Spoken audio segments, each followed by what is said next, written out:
这个男人是真的狗，明明拜了实力强劲的仙子为师，并且获得了天命之子的系统，却只完成系统的日常任务和师徒任务，甚至真实战力已经达到了逆天的地步，但在明面上却是个炼气4层的蔡坤。就在你日常维护布置的9981道阵法时，身后传来了一道清冷的声音，来人正是自家师尊柳木婉。柳木婉无奈地看着你，这里是揽月宗，你不下这么多是在防谁呢？听到这话，你不为所动，反而给师尊科普揽月宗1500年来遭遇的劫难。看着侃侃而谈的你，柳木婉只能放弃了劝说，你快点搞定，然后进来做饭吧。维护完阵法后，你便来到柳木婉身前询问：师尊，今日想吃火锅还是串串？沉思了片刻，柳木婉表示最近有点上火，想吃清淡一点的。这话让你眼睛一亮，完成医术任务的机会不就来了吗？接着你装出一脸严肃的表情，抬起师尊的手臂开始把脉，嘴里还碎碎念着：莫不是有人趁我不再给师尊下毒？你的举动把柳木婉整懵了，不过想到你谨慎的性格也没多想。徒儿，我没事的。看着任务完成的提示，你按下了心中的喜悦，紧接着你翻找起储物箱来，师尊，以防万一，你还是服用一下解毒丹吧。随后摆出一大堆药品，一一给师尊解释解毒丹的效果。看着你认真的表情，柳木婉只得乖乖吞下各种丹药。看着如此霸道的你，柳木婉悠悠的开口：徒儿啊，我怎么感觉你才是疯主呢？师尊您想多了，我只是希望师尊您能平安无事。来到这个世界也有2年半了，当初要不是师尊救了我怕是早就死了。不管有没有任务的存在，自己对师尊的好是出自真心的。师尊，鸡汤来了。看着师尊满意的表情，你也挺开心的。按道理金丹期修士已经屁股了，但师尊还是坚持要吃自己做的饭菜。师尊，你房里的脏衣服我待会帮你洗了吧。正一脸满足的柳木婉随口回应道：行，那就辛苦你了。只是你刚踏出房门，柳木婉忽地想起什么，整个人蹦了起来，连忙冲进房屋内，试图阻止你。一进屋就看见你拿着一堆贴身衣物打算清洗。柳木婉强装镇定地从你手上扯过衣物：徒儿，你都忙了一天了，这种事情还是我自己来吧。洗衣服日常也是有经验的，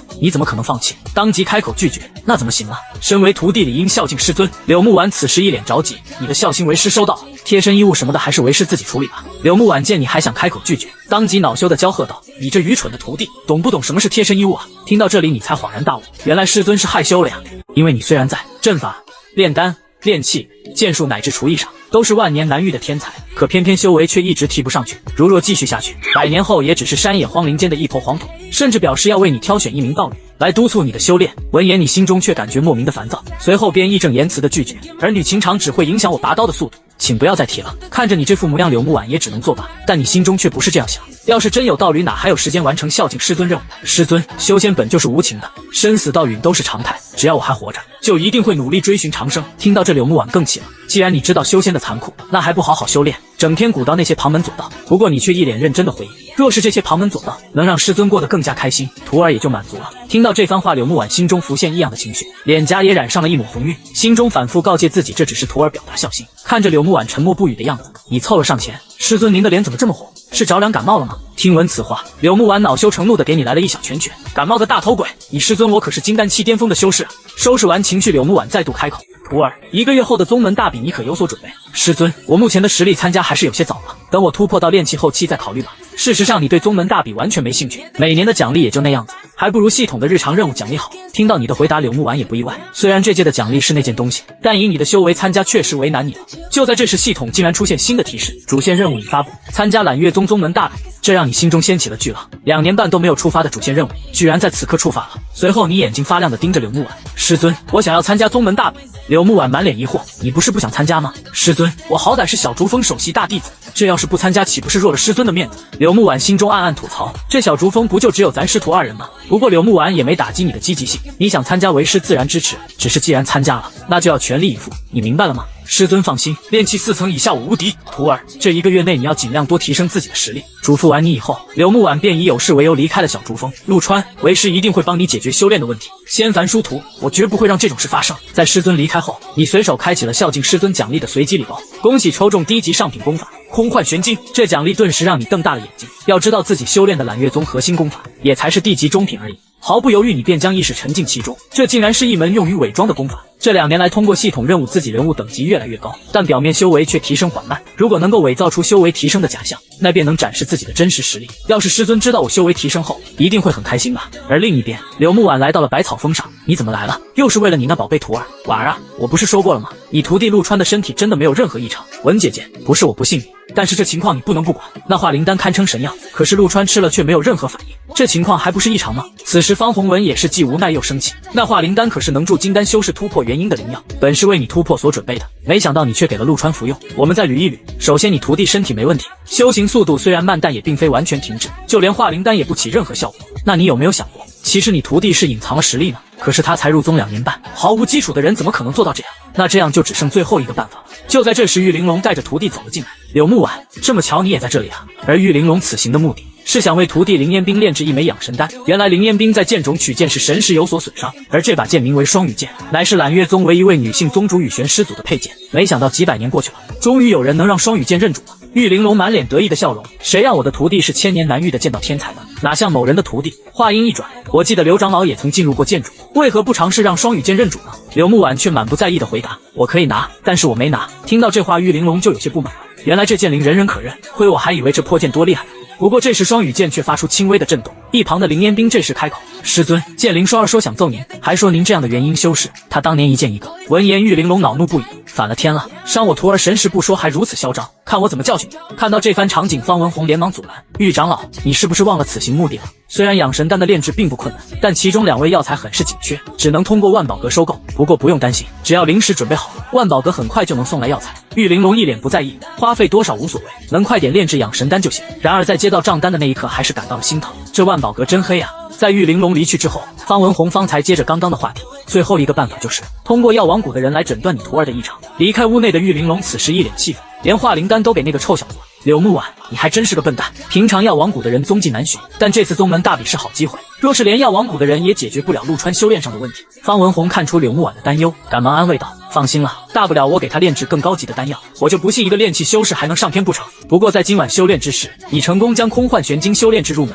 现如今只要通过伪装修为，就可以让师尊不再担忧了。而另一边宗门大殿内，柳木婉正和宗主发生争吵。原来柳木婉寻求宗门帮助，希望能派出人手一起寻找药王谷的踪迹，但宗主却以宗门大比在即宗门内人手不足，而拒绝了柳木婉的要求。可是柳木婉并不甘心放弃，既然门内暂无多的人手，那也就不麻烦宗主了，我自己想办法找人去找。此话一出，身旁的方鸿文先着急了，婉儿，这不是简单的事，会影响你自身的修炼的。柳木婉态度却很坚决，这是目前唯一的办法，我不会放弃的。想请动别人帮忙，除了欠下人情，便是用直接资源置换。宗主显然也想到了，刘长老，之前那枚化灵丹给你徒弟服用，我没追究，但再怎么顽固不宁下去，只会影响你未来的修仙之路。柳木婉表情平静，沉声开口，我的路我自己走。荒谬！难道你还想保护你那个徒弟一辈子不成？就凭你那金丹期的修为？但柳木婉毫不低头，区元婴期，即便没有那化灵丹，我也照样突破。看着柳木婉这坚决的态度，宗主深深的叹了口气，终是不再劝解。一旁的方鸿文有些愣神，这么多年过去了，本以为他是光芒褪去，没想到只是锋芒内敛，有气没处撒的宗主看见一旁吃瓜的方鸿文，你还在这干嘛？宗门大比你就没忙的？知道宗主是关心则乱，方鸿文也没在意，接着便告辞离开了。待二人离开后，宗主对着大殿角落开口，人都走了，还藏着干嘛？只见玉玲珑从角落中走出，还真让我猜中了，柳木婉又是为了他徒弟而来。看着玉玲珑这样，宗主忍不住开口，师妹，听你这语气，好像很不满刘长老的徒弟。不过玉玲珑却做出一脸不在意的表情，又不是我徒弟，我有什么不满的？真不知道柳木婉被灌了什么迷魂汤，既然不在意，那为何刚刚还故意藏起来，偷偷打探他的事？不过这句话好像惹怒了玉玲珑，谁偷听？我只是刚好路过而已。见状，宗主连忙转移话题，师妹，对于那药王谷你如何看待？我曾听师傅说过，药王谷谷主一身独一同源，实力非凡，即便是大成期大能也不愿招惹。这话让宗主略微失神，即便是他也不过才化神中期，离大成足足差了3个大境界。虽然药王谷谷主踪迹不定，但听说药王谷出现了一位医术天赋惊人的新长老，若是他或许能就得了陆川那平庸的资质。师妹认为柳长老徒弟是资质平庸，而不是修炼出了问题。没错，2年前柳木婉收陆川为徒时，我观察过他，那家伙吸收灵气速度十分缓慢，天赋恐怕是最普通的那一类。早在那时我就提醒过他，可他根本不听。后来气不过我收了灵儿为徒，想让他认清什么叫天才，没想到他却越来越固执。那师妹你打算怎么做？要派人偷偷帮他去找吗？短短1个月时间就想找到药王谷的人，跟大海捞针有什么区别？准备离去的玉玲珑却突然回头，师兄，官里的名额还是替药王谷留着吧。看着玉玲珑离去的身影，宗主不禁感叹，师妹也是个傲娇嘛。另一边在完成每日任务的你，此时有些心不在焉，已经好几天没见到师尊了，师尊不会又为我去寻医求药了吧？匆匆忙忙收拾一番，就在你准备前往百草峰打听师尊的消息时，一道熟悉的倩影自远处而来。师尊，几日不见您踪影，您都去哪了？不等你追问，柳木婉已经先开口，这几日我去了其他宗门一趟，时间匆忙没来得及给你留言。听到这，你忍不住询问，师尊，你此番前去是为了我的事吗？我听闻了一个办法，说不定能够解决你修炼上的问题。听到这，你心中复杂无比，都怪我才让师尊这么累。柳木婉还是一脸笑意的安慰你。好了，为师有些累了，先去休息了。到了夜晚，你准备了一桌的饭菜。柳木婉一脸满意的品尝着食物。徒儿，你的厨艺又精进了。师尊，其实弟子精进的不只是厨艺。随后你运转空幻玄经，散发出炼气5层的气息。看到这一幕，柳木婉惊讶的连饭菜都顾不上，连忙来到你身前。徒儿，你的修为提升了。您不在的这几日，弟子偶感领悟，修为有所精进，而且我感觉很快又能突破，还能继续。听到这话，柳木婉是既震惊又高兴，接着贴了上来，放出灵石探查你的身体。虽然气息有些虚浮，但确实是炼气5层圆满。想了想，你又补充了一句：师尊，我有种预感，接下来我的修为可能会不断提升。柳木婉愣了一下，预感？这种事还能预感的吗？你随口找了个借口，可能是先前服用的丹药起了作用，药力都积累在体内，以至于我能快速的突破现有的境界，厚积薄发。柳木婉皱着眉思考，难道之前服用这么多丹药没有效果，是因为自家徒弟有什么特殊体质？想到这，柳木婉拉着你就打算去百草峰检查一下身体，这可把你吓了一跳。如果被元婴期的长老探查，那一切就暴露了。连忙拒绝：师尊，徒儿也只是预感的，本来宗里就被群嘲，如果是假的，那徒儿面子往哪里放啊？柳木婉心想，是这个理，还是得再看一下再说。那好吧，就听你的。不过万一身体有什么异常，你要第一时间告诉我。同时宗门大比将近，各路宗门纷纷聚集揽月宗，而残剑峰长老许震则负责接待各宗门修士。各宗修士一下飞舟就看向一座山峰，这山峰上面的是剑印。闻言，残剑峰弟子段海开口解释：没错，这正是数百年前羽玄师祖留下的不灭剑印。就在众人纷纷感慨师祖的伟力时，一旁灵鹤派的阴沉男子开口：羽玄老祖剑法通神，只可惜未能与指同处一代。话音一转，不过我听说贵宗出现了一位剑道天才，不知段兄能否引荐一番？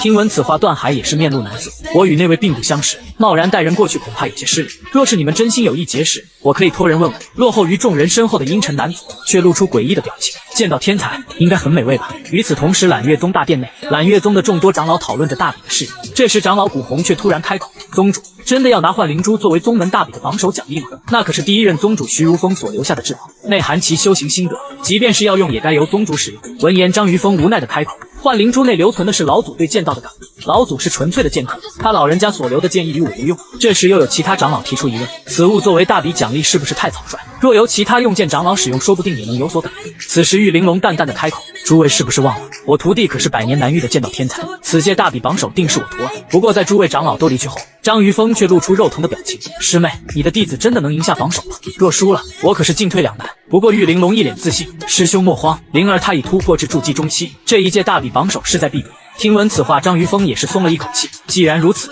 我也不再过问了。与此同时，灵鹤宗一众修士来到了小竹峰门口。会选择这么偏僻的地方作为风口，想必在此长老定是仙风道骨之人。闻言，段海一脸古怪，此峰的长老乃是女性，年岁也不大，并且山峰中隐藏了不少禁制阵法，我这光头就是贸然进入的惩罚。听闻此话，阴沉男子饥饿感越来越强，当即提议，既然没有什么危险，不如入阵与道友交流一下阵法心得。无奈之下，段海只得在外等候，随时准备救援。小竹峰内的你也感知到了有人闯入阵法，既然如此，我也不客气，就拿你们试试我的新阵法。随着几枚棋子在你手中落下，山峰中的五行幻阵也随之起。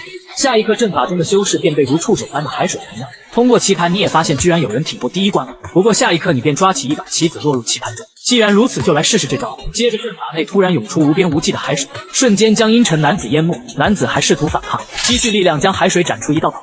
只是下一刻，海水再次涌了上来，并且出现了一道骇人的恐怖视野。在阵法外的段海听着他们的惨叫，也是担心他们再这样下去会走火入魔，当即运起灵气朝山峰内传音，望道友海涵不要与他们一般见识，恳请道友解除阵法，放他们离开。随后三人便被扔出了小竹峰，同时传来一道声音：仅此一次，下不为例。不过阴沉男子还是不死心，传音进来想要见你一面。不过此刻你已无心顾及他们，因为你感受到心爱的师尊快要回来了。同时宗门大比在今日也正式开始，而各宗门长老正讨论着谁会是本届大比胜者，而你也在这场大比的现场。就在你正思考着要暴露多少实力取得胜利时，隔壁的讨论声引起了你的注意。只见场上2名筑基期修士打出真火，最终落得双方都重伤的下场。其他宗门修士忍不住询问：你们揽月宗平时下手都这么狠吗？一旁的圆脸修士开口解释：诸位有所不知，此次大比64强可进入4方秘境，而那秘境可是与揽月宗老祖徐如风有关。而你也注意到提问的那几人似乎是之前来小竹峰闯阵的人，而且你一扫那个阴沉男子，能感觉此人的气息更加混乱，简直和修了魔门功法一样。就是不知道宗主和长老们能否察觉到不对劲。就在这时，场上布置出的阵法引起众人注意。在对战中布置阵法，难道他就是小竹峰的陆川？就在这时，一位揽月宗弟子走来：你们在说陆川？那不过是个浪费资源的修炼废柴罢了。紧接着，此人自来熟的搭在你身上。要是我有这么多资源，怕不是早就达到筑基期了。这时男子望向这位道友有点面熟了，怎么称呼？这时下一场对战开始宣报，李成对战陆川，你也没搭理他们，站出来就往擂台走去。而阴沉男子却在身后紧紧盯着你。陆川终于让我逮到你了。不过此时李成有点犹豫，陆师弟，此番比试我势在必得，刀剑无眼，万一误伤了师弟，你明白对方以为自己修为低，当即开口，道兄放心，我近期也有些突破。说罢，你便释放出炼气8层的气息。当你展露出修为的这一刻，在场的众人都被惊到了，而阴沉男子更是一脸兴奋，心中暗道，只要进入秘境，那这副身躯就是我的了。看到这一幕，李成表情也变得认真起来。既然如此，师弟，我可要上了。师兄请。接着你取出身上的佩剑，注意到你是一名剑修。李成迅速与你拉开距离，并且驱使数道冰凌向你急速刺来。不过剑锋翻转，你便将迎面而来的冰凌粉碎。下一刻，一柄冰霜巨剑逐渐凝现，紧接着便从上方向你袭来。不过你并未躲闪，只是挥动手中的长剑，一道凌冽无比的剑气瞬间将巨剑粉碎。身形一闪，你便来到李成身前。师兄承让了。这一幕可把宗门众人惊呆了。明明在不久前还是宗门公认的废柴，就在你与李成寒暄之时，灵鹤派的众人围了上来。陆川兄，还记得我们吗？你装作一脸疑惑地问道。请问阁下是？就是前几日无意闯入小竹峰，后面陆兄解除阵法，我们才得以出来。这边的是我灵鹤派的师兄们，当时多有得罪，正所谓不打不相识。紧接着你望向阴沉男子，说起来于天兄令我印象深刻，当时只有他一人破了水阵，佩服佩服。此话一出，瞬间引得众人怀疑，周于天资质平平，也不修阵法，怎么能破得了陆川的水阵？周于天连忙开口解释，侥幸罢了，只是误打误撞发现了阵法的阵影而已。此时你心中暗暗思索，听闻元婴修士或邪门功法能对他人进行夺舍，这周于天不仅气息混乱，一些行为也充满异常，很难不让人猜测他是不是真正的周于天。这时大比也来到最后一场了，上场的正是林烟冰。这场战斗很快便分出胜负，即便对手祭出了本命法宝，在林烟冰手上也撑不过3招。同时在今日大比结束后，你邀请灵鹤派众人来小竹峰做客，并且表示自己研究了新的困敌阵法，邀请大家来尝试。而周于天一马当先进入了阵法之中。进入阵法后，映入眼帘的是一块玲珑棋盘，棋盘之上白子落于下风，黑子成鲸吞之势。不管怎么看都是白子必输的局，如果只是谈棋论道，倒也不会暴露什么。说罢，周于天直起白子落入棋盘中。然而在下一刻，周围的场景忽然变换，定睛一看，整个人已然进入棋盘之中。此时周于天更加兴奋，这陆川果然是阵法天才，他的身躯我要定了。与此同时，棋盘天元位置出现一道金色气柱，周于天心中明悟，看来占据天元是破阵的关键。接着周于天提起刀向着天元逼近，只是在即将触碰到金色气柱时，一股强大的气息瞬间将他轰飞出去。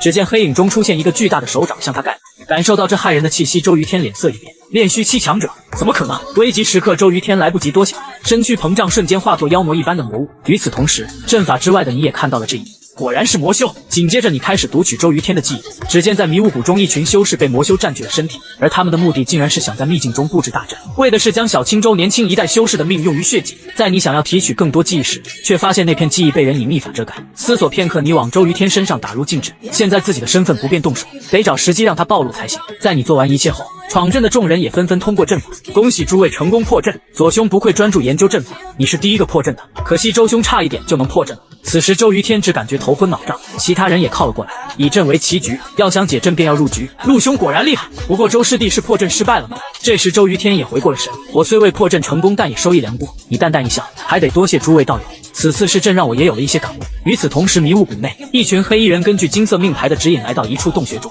忽的洞穴深处传来一阵脚步声，紧接着一位白发女子慢慢显现。看清来人后，黑衣人连忙行礼，属下群主来迟，还望门主恕罪。你们来的正好，我有事要吩咐你们。随后拿起命牌往洞穴外走去。在众人离开后，洞穴深处出现一双猩红的树瞳，冷冷地盯着众人离去的身影。第二日的大比照常进行，比这场比赛的对手是筑基期修士王立中，对方一上场就对你进行嘲讽。你好啊，废柴师弟，你也不跟对方客气，当即回怼，你是哪根葱？瞬间王立洲脸色阴沉下来。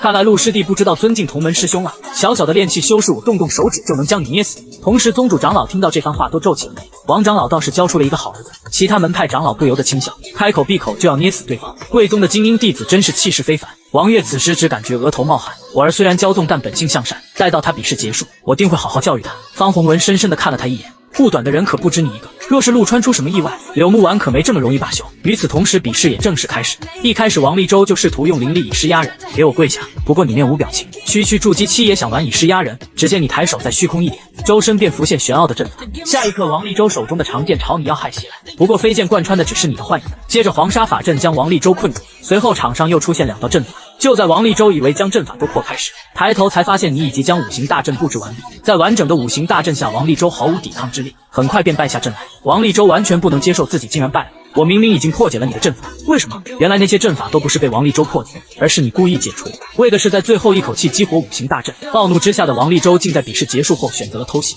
只是下一刻，一道剑气瞬间在王立周身上扫过，在你挥剑的那一刻，众人都感受到一股骇人的剑意。而此时王月压下心里的怒意，向众人赔罪。此次比试是我徒弟技不如人，变成这样也是咎由自取，往后我定会对他严加看管。稍后我亲自送他去思过崖面壁。而回到小竹峰的你似乎是感觉到了什么，只见阵法外面站着一道浑身煞气的虚影，我就知道这家伙不会轻易放过我，正好也省去了我一番功夫。随后你一语道破对方身份，王月何必藏头露尾？不过血煞却毫不慌张，你是如何知晓我的身份？你冷冷一笑，这揽月宗和我有恩怨的也就王立周了，还带人去思过崖，想要故意演给门内其他人看吗？你倒是聪明，可惜越聪明的人死得越早。说罢便爆发出强大的气息向你袭来，看到这幕你也不准备隐藏实力了，元婴期又如何？弹指之间便可镇压。只是下一刻，感受到一股熟悉的气息急速朝此赶来，接着一道熟悉的身影出现在你眼前，来人正是柳木婉，并且身旁还跟着一道陌生的身影。此时王月心中一沉，柳木婉怎么这个时候回来了？本来想将王月镇压于此，不过师尊的出现打乱了计划，随即你暗自放出一道富有元神的纸鹤。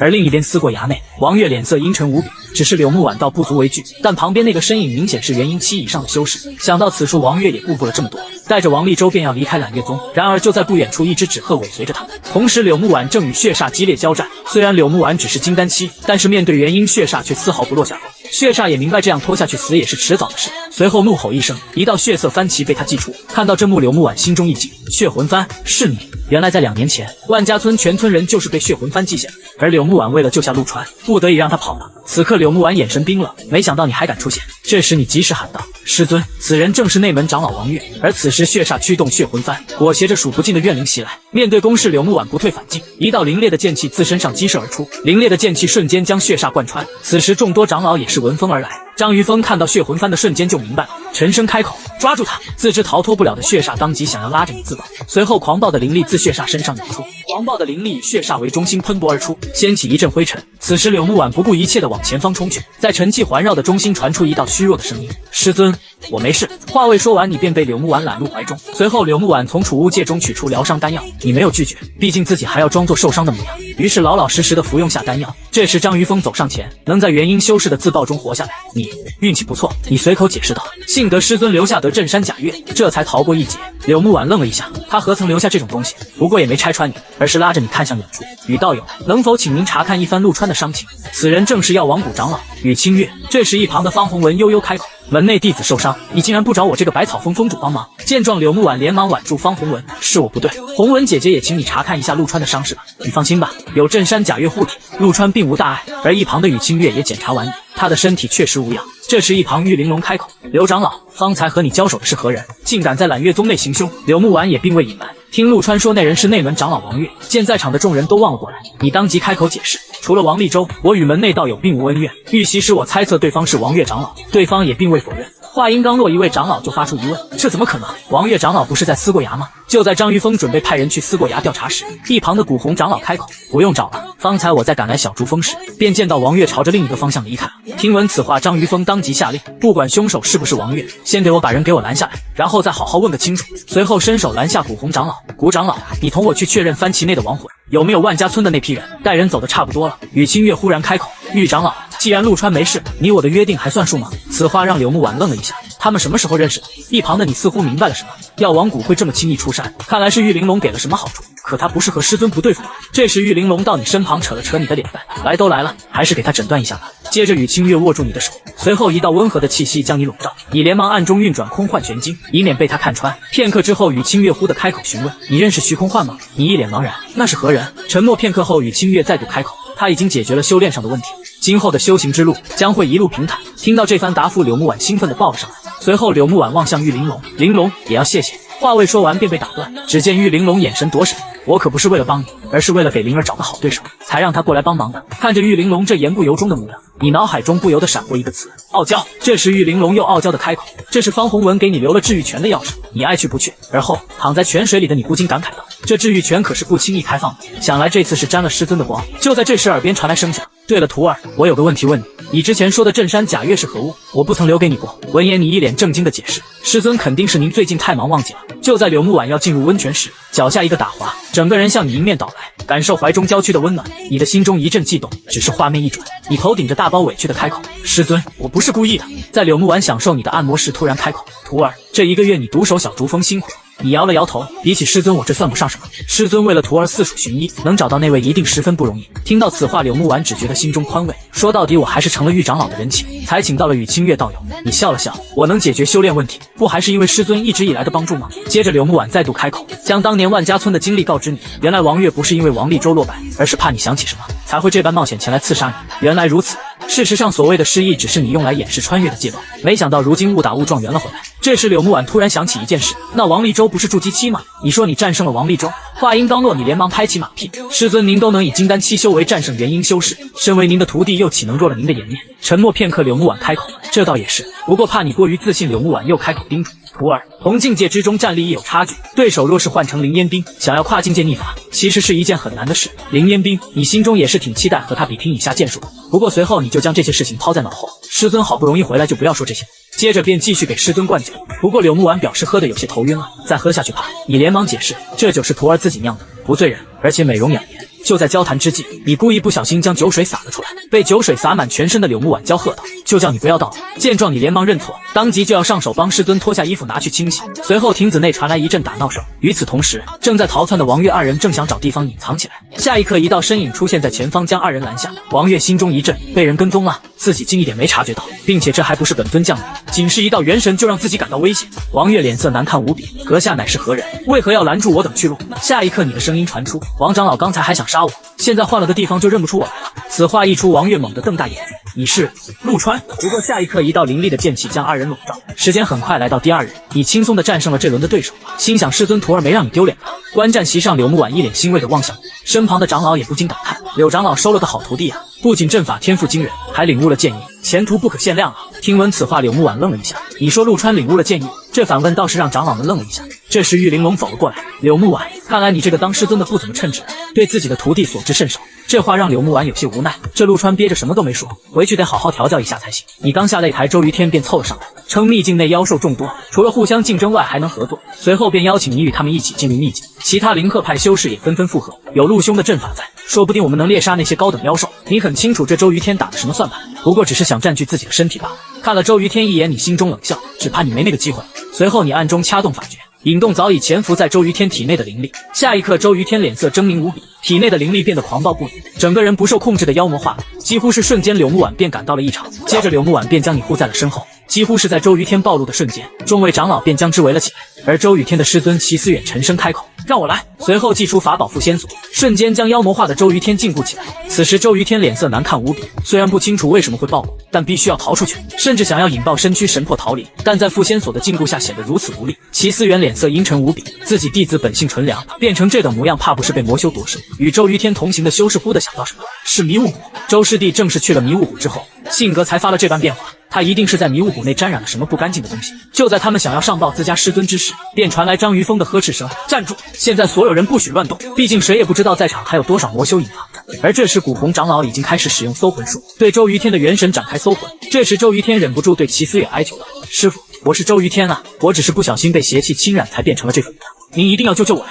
就在周瑜天还想继续哀求之时，古红长老的搜魂也结束了，此人确实是被夺舍。眼见身份败露，周瑜天也不再装模作样，当即对着众人破口大骂：我要让你们不得好死！忽地想起了什么，随后面目狰狞地望向你：一定是你，让我……只是话未说完便被你打断，要是做得到的话，你就来试试吧，我在这里等着你。不过下一刻，周瑜天的元神因为被强制搜魂开始消散。这时张于峰也开口询问：怎么样了？此寮究竟是何身份？古红却皱着眉头，此寮有一些记忆似乎被刻意掩盖，藏住了他原本的根脚，不过可以肯定是在迷雾谷被夺舍的。另外，此寮所属的势力人数众多，还有别的修士也遭遇了他们的毒手，并且我宗的陆川、林烟冰也是他们想要夺舍的对象。张于峰连忙追问：可有对方人员名册？古红摇了摇头，对方很狡猾，接头时皆未显露真身，并且他们还计划在秘境内血祭年轻修士，来提升自己的修为。不过这时传来另一道消息，王月跟王立洲也死了。这消息让张于峰一阵头大，这一件件事都发生在一起，难不成有什么联系？随后下令众人此事不要声张，并且暂时封禁山门，不得任何人外出。而一旁的柳木婉拉着你离开：徒儿，我们回家。回到小竹峰后，柳木婉一脸笑意地看着你，听说我不在的1个月内你飞速成长，还领悟了剑意，不如让为师看看。你无奈的开口，那都是别人胡说八道，我是被王立州恐吓下才使出来的，还没完全参透就不在师尊面前献丑。怎么会是献丑？在为师面前，你怎么都不算拙劣。我只是怕。虽然话没说完，但你明白师尊在担心什么。旋即笑道：“徒儿不会有事的，打不过不还是有赢吗？”听到此话，柳木婉心情有所好转。就你嘴甜，不过说再多也没用。来后山为师带你练剑。随后柳木婉手把手的带着你练剑。练剑的时候需要心神合一。你剑意之所以会被逼迫出来，是因为你的意志不在剑之上。若是领悟到了精髓，你就能轻松使用出剑意。不过在一阵忙活后，你还是没能使用出剑意，是徒儿太笨了，没领悟师尊的教导。柳木婉却丝毫不在意。我们还有很多时间，慢慢来，不用怕。这时你突然开口：“对了，师尊，以前你都不曾与我一起练剑，我们刚刚那个算不算是双修？”此话一出，柳木婉脸颊瞬间染上一抹红晕，随后摸着滚烫的小脸自言自语：“姐姐们不会答应吧？怎么跟宗主说呢？而且年龄差也很大。”看着晕乎乎分不清东南西北的师尊，你连忙跟了上去。同时就在今日，林彦斌和段浩彦对上了。一位是领悟剑意的剑道天才，一位是掌握绝顶术法的修士，双羽剑在手。林彦斌没有迟疑的朝段浩彦袭来，不过碧水洞天是一门攻守兼备的术法，只见一道水幕便将攻击阻隔开来。只是在林彦斌凌厉的剑气下，不到片刻水幕便支离破碎。面对这攻势，段浩彦面不改色，只见他将灵力催动到极致，随后一条深情的水便凝聚于半空，是要将林彦斌吞噬殆尽。对此林彦斌不退反进，剑身翻转间，一股夹杂着霜寒气息的剑气涌出，灵气相碰产生一股刺眼的光芒，光芒散去，只见水龙竟被林彦斌斩首。而一旁的柳木婉也在这时提醒，高手的对决往往只在一瞬间，你要将对手的每一个习惯看清楚。这时玉玲珑接话：“记得再老有什么用？最终获胜的肯定是我徒弟。”谈到徒弟，柳木婉也不退让。话不能这么说，我家陆川也是很厉害的，我们两个可是一对一手把手特训。只是说到这突然顿住，玉玲珑歪着头一脸好奇。手把手，提起手把手，柳木婉就想起双修之事，脸颊上不由得浮现一抹红晕。不过这时擂台上一道惊人的剑意吸引了众人的注意。此刻林彦斌浑身散发着刺目的剑意，只是一击便将段浩彦击飞出去。在这一击下，段浩彦眼神涣散，已然失去意识。虽然最终是由林彦斌获胜，但玉玲珑没想到竟然把自家徒儿逼到如此地步。不过就在玉玲珑还想继续炫耀自家徒儿时，柳木婉已经拉着你准备离开。陆川啊，我刚才说的你都记住了，而这轮你的对手是一位小胖子，依稀记得此人是某个长老的孙子。只见他一上场就开始向你搭话，在下已经看了很多场陆兄的比试，陆兄真的是一鸣惊人啊。随后话音一转，在下自认为不如陆兄，不如直接投降了。话落，便自顾自地跳下擂台。这一幕让你略感无奈，千算万算没想到竟不战而胜了。随后你瞥向擂台上的那道倩影，这样的话，下一场就是对战林彦斌了。回到小竹峰后，你看着系统的节假日任务一阵头疼。师尊不喜欢我动他的衣物，按摩效果好像也不咋的，好像就掏耳朵比较简单。这时柳木婉凑了过来：“徒儿，你找我？师尊来的正好，来这里躺一下。”随后柳木婉乖乖地躺了下来。“徒儿，你这是要干嘛？”你露出一抹意味深长的笑容。“师尊不用怕，我学了点新玩意。”随后在你专业的手法下，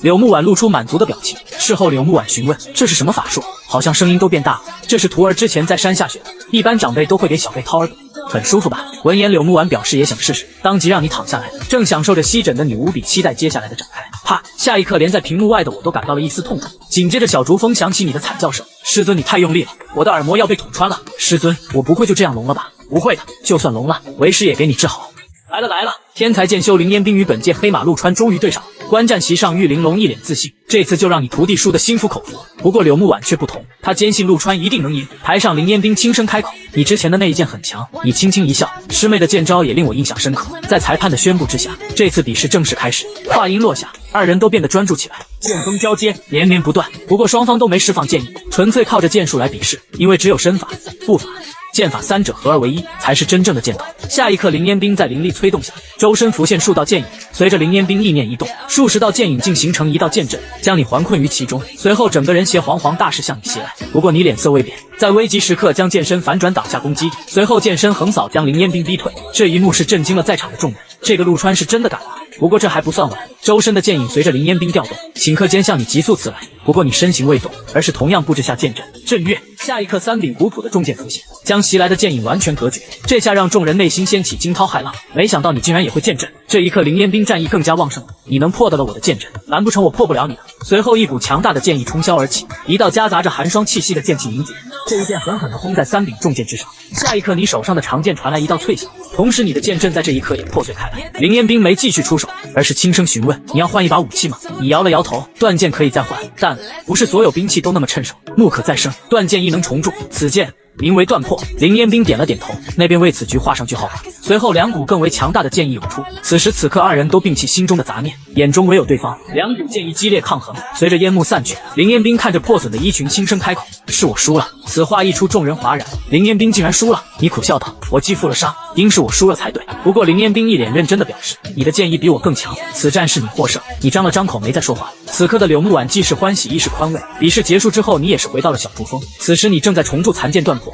同时系统的任务奖励也结算了。洞虚之眼，随机技能经验书，人物经验。洞虚之眼直视本质，一切的镜花水月皆被看破虚妄，也就是说夺舍肉体的魔修在自己眼前将无法隐藏，除非等级比自家高许多。突然你脑海中浮现一个大胆且不成熟的想法，既然这样，是不是也能看透？随后你将乱七八糟的想法都甩出，还得专心铸剑呢。终于在你超高的炼气等级下，残剑断魄已然发生翻天覆地的变化。感受手中的断魄，剑身有灵，或许有朝一日，这把剑亦能如那双羽箭一般诞生剑灵。